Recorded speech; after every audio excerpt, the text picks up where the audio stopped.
5 years of waiting for my husband's touch, the secret he hid from everyone, including God. Hello, everyone. If you're watching this, thank you for being here. My name is Emily, and today, at 48 years old, I'm finally ready to share a story I buried for nearly 2 decades. 5 years of marriage, and my husband never once touched me intimately. Not on our wedding night, not in the quiet mornings after church, not even in the desperate moments when I begged him to love me like a wife. When I finally learned why, it felt like the ground opened beneath me. I had given the best years of my youth to a beautiful, heartbreaking lie. But that same truth also set me free in ways I never imagined possible. If this story moves you, please leave a like, subscribe, and comment the city you're watching from. I love knowing these words reach people everywhere. And if you're going through something similar, feeling unseen, unwanted, confused, know that you're not alone. Now, come with me back to 1997, because what I'm about to tell you changed everything. I grew up in a small Baptist town in rural Georgia called Pine Hollow. We had 1 stoplight, 3 churches, and more pecan trees than people. My father was a deacon, my mother the pianist at First Baptist.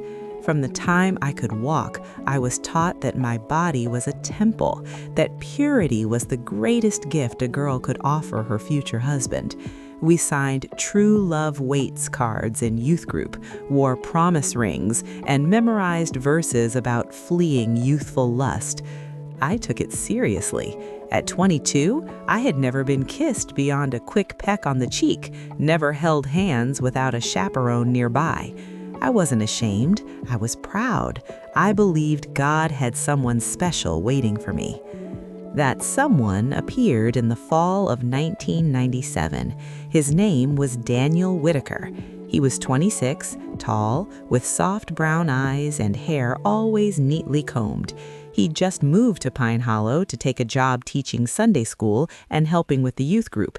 He wore pressed khakis and button-down shirts even on weekdays, carried a leather-bound Bible everywhere, and spoke in a gentle, measured voice that made everyone listen. People said he was called. I thought he was perfect. He started sitting in the pew behind mine. After service, he'd ask polite questions, how my week was, what he thought of the sermon, whether he liked the new hymn arrangement my mother played. I answered shyly, cheeks burning. My parents noticed and approved. Daniel asked my father's permission to court me the proper way.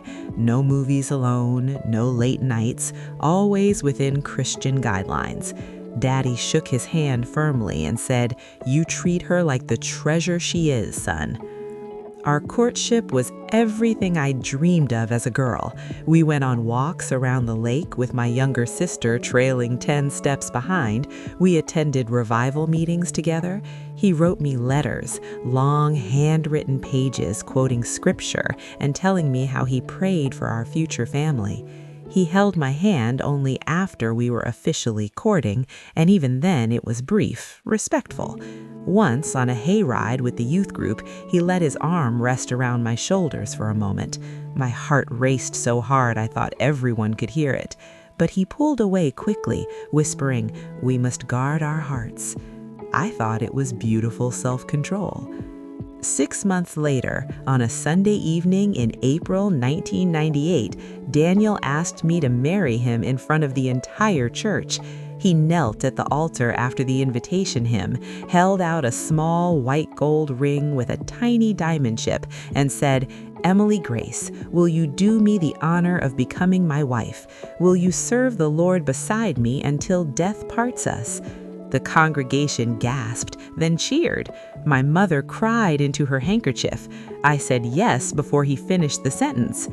We married 3 months later in a simple ceremony at First Baptist.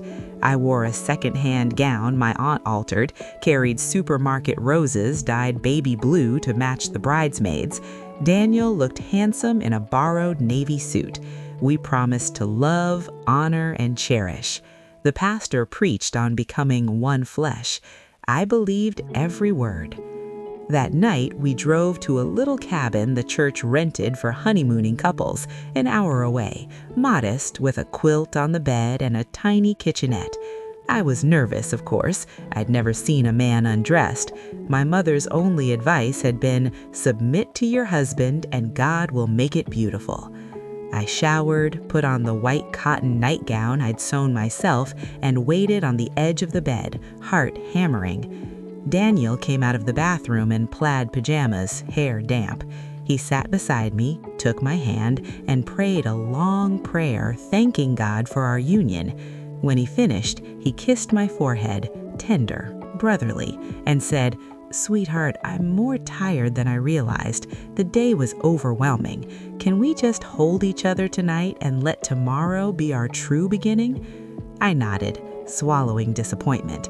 I told myself it was romantic, that he wanted it perfect. But tomorrow never came. The next morning, he was up early, making coffee, humming hymns. When I hinted shyly about the night ahead, he smiled tightly and said he'd promised to help his uncle move furniture that afternoon. We spent our honeymoon helping family and attending an evening service at a sister church.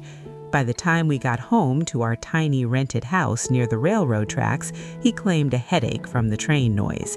I went to bed alone in spirit, though he lay beside me. The pattern repeated. Work tired him, youth retreats drained him, he felt unworthy after a long day of ministry. Once I tried to kiss him more deeply, and he gently pushed me away, whispering, "We mustn't awaken love before it pleases." I thought he was quoting Song of Solomon to protect me. Months turned into a year.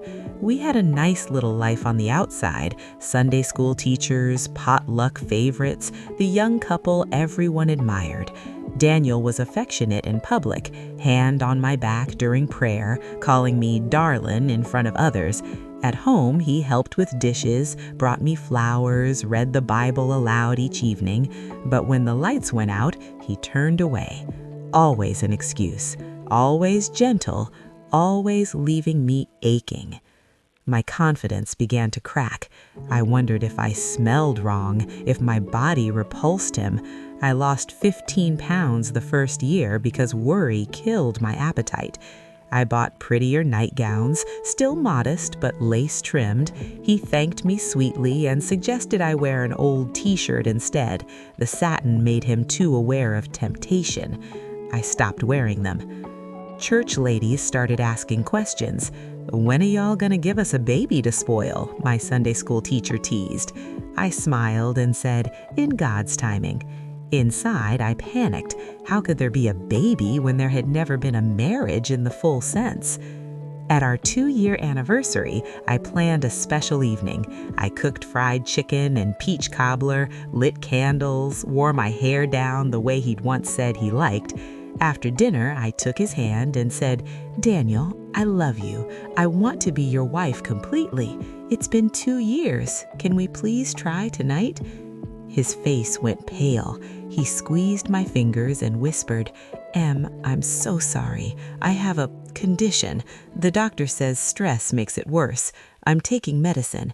I just need more time." I asked what condition. He said it was private, embarrassing, a man's burden. I didn't push. I'd been taught to submit, to trust. But time passed, 3 years, 4 years, and nothing changed. I stopped asking. I cried in the shower so he wouldn't hear. Some nights I lay rigid beside him, feeling the heat of his body inches away, wondering why God had cursed me with a husband who couldn't want me.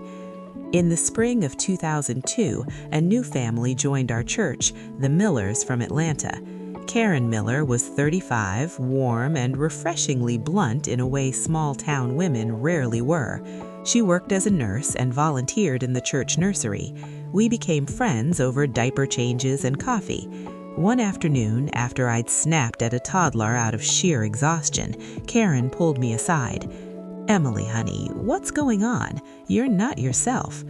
The words opened a dam.